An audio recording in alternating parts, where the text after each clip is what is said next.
굿모닝 큐티 가족 여러분, 오늘 수요 예배는 정순학 목사님의 온전한 삶으로의 여정 시즌2 세 번째 시간이 되겠습니다. 엘리야의 사환이었던 게하시의 남은 스토리가 말씀 안에서 우리의 태도를 되돌아보게 해줍니다. 오전 10시 현장으로 오셔서 예배 안에서 진정한 쉼과 재충전의 은혜를 누릴 수 있기를 바랍니다. 오늘 함께 묵상할 말씀은 로마서 1장 1절에서 17절입니다.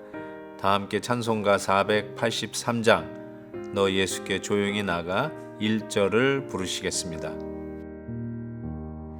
너 예수께 조용히 나가 내 모든 짐 내려놓고 주 십자가 사랑을 믿어 죄 사함을 너 받으라. 주 예수께 조용히 나가 내 마음을 쏟아놓으라. 늘 은밀히 보시는 주님 그 은혜를 베푸시리. 예수 그리스도의 종 바울은 사도로 부르심을 받아 하나님의 복음을 위하여 택정함을 입었으니 이 복음은 하나님이 선지자들을 통하여 그의 아들에 관하여 성경에 미리 약속하신 것이라. 그의 아들에 관하여 말하면 육신으로는 다윗의 혈통에서 나셨고 성결의 영으로는 죽은 자들 가운데서 부활하사 능력으로 하나님의 아들로 선포되셨으니 곧 우리 주 예수 그리스도시니라.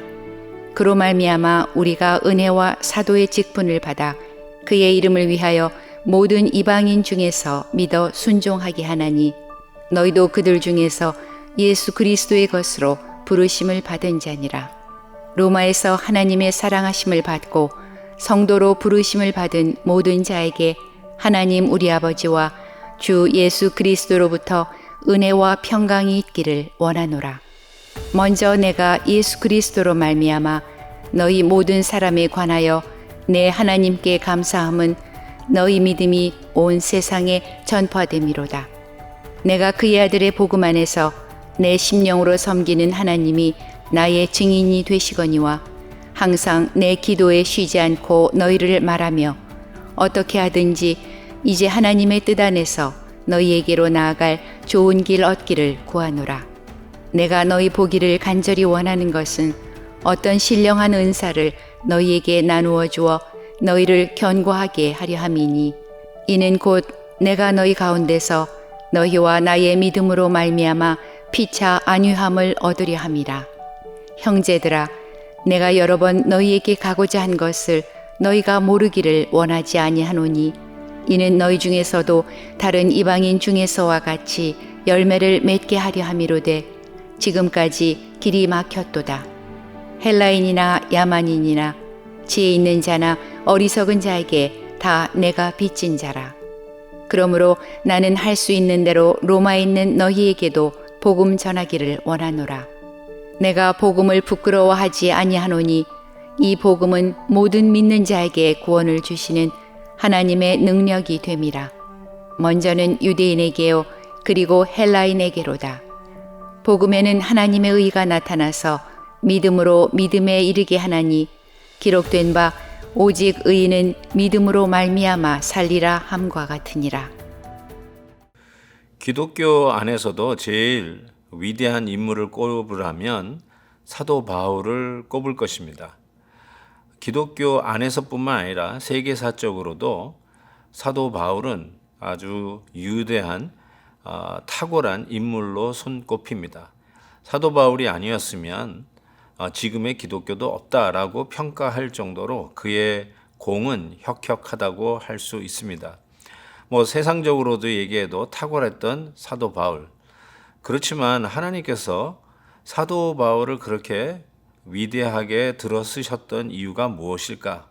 우리도 한번 곰곰이 생각해 본다면 저는 이렇게 말씀드릴 수 있을 것 같아요. 사도 바울은 자기가 누구인지를 알았다. 자기가 누구인지를 알았고 그것은 하나님이 누구인지를 알았기 때문에 자기의 정체성을 확실히 할 수 있었던 사람이었고 따라서 그는 왜 사는지를 아는 사람이었다.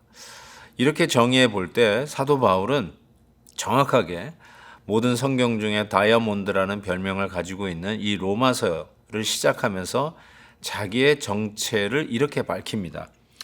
예수 그리스도의 종 바울은 사도로 부르심을 받아 하나님의 복음을 위하여 택정함을 입었으니 라고 이야기합니다.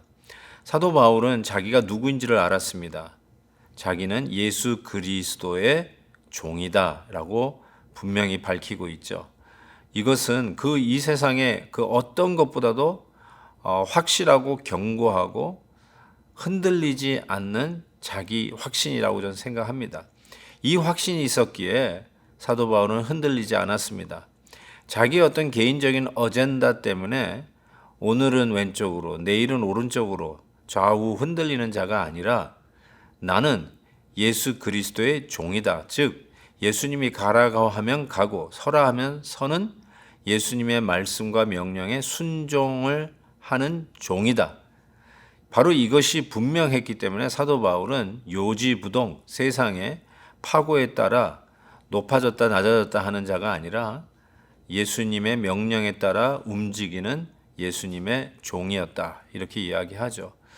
더 나아가서는 그는 자기의 사명이 무엇인지를 알았습니다. 하나님의 복음을 위하여 택정함을 받고 그 일을 위하여 사도로 부르심을 받은 자다. 영어로 콜링이라고 하죠. 직업이라고 번역도 되지만 실은 부르심이죠. 하나님이 나를 무엇을 위해서 불렀는가. 그래서 우리 기독교인들은 직업 소명서를 믿죠. 내가 지금 일하고 있는 그 현장이 그냥 죽지 못해서 그냥 먹고 살기 위해서 어쩔 수 없이 하는 일이 아니라 하나님이 나를 부르셨다라고 하는 소명의식 속에서 그 일을 하는 것이죠. 사도 바울은 이처럼 자기가 누구인지를 분명히 알았고 그리고 무엇을 위해서 부르심을 받았고 무엇을 위해서 살아야 하는지를 알았던 자이기에 세계사적으로도 주목받는 인물이 되었고 우리 기독교 안에서도 예수님처럼 혹은 바울처럼 살 수 없을까라고 하는 복음 성가가 나올 정도로 존경받는 인물이 되었다라고 생각합니다. 사랑하는 성도 여러분, 단도직입적으로 묻습니다. 여러분은 누구입니까? 여러분은 누구의 종입니까?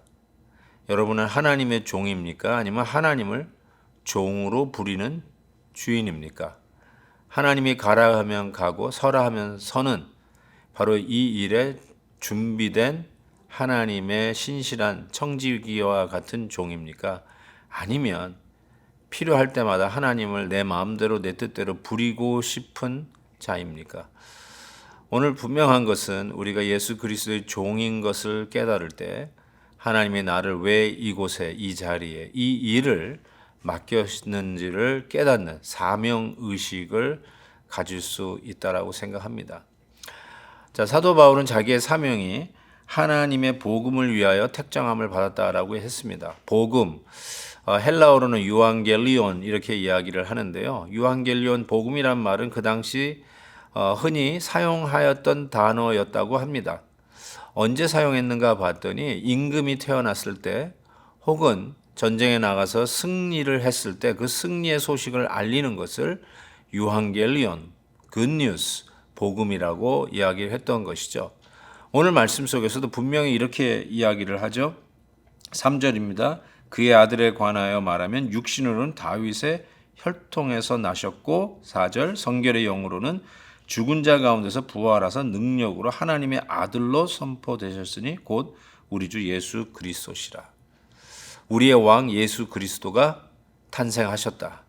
왕 중 왕이 우리 가운데 오셨다. 로마의 황제가 태어난 게 아니라 우리의 왕이 오셨다라고 하는 이 복음의 내용은 예수 그리스도라는 것을 알 수 있고요.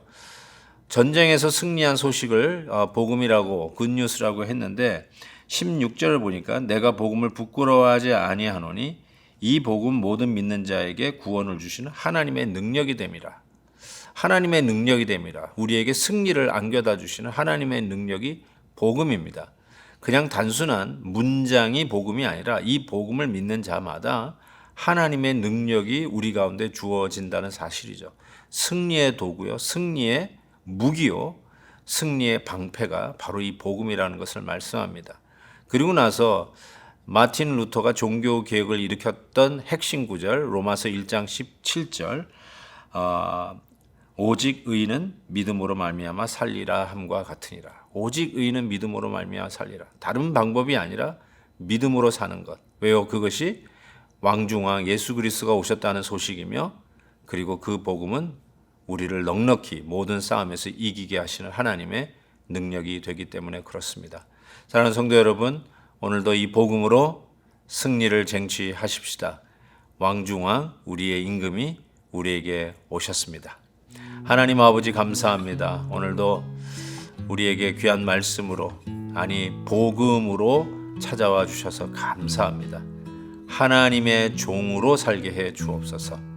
그리고 하나님이 부르시는 사명을 깨달아 우리의 삶을 전부 드려도 하나도 아깝지 않는 소명의식 속에 살아가는 저희들이 되게 해 주옵소서. 예수님의 이름으로 기도하옵나이다. 아멘. 내일 또 뵙겠습니다.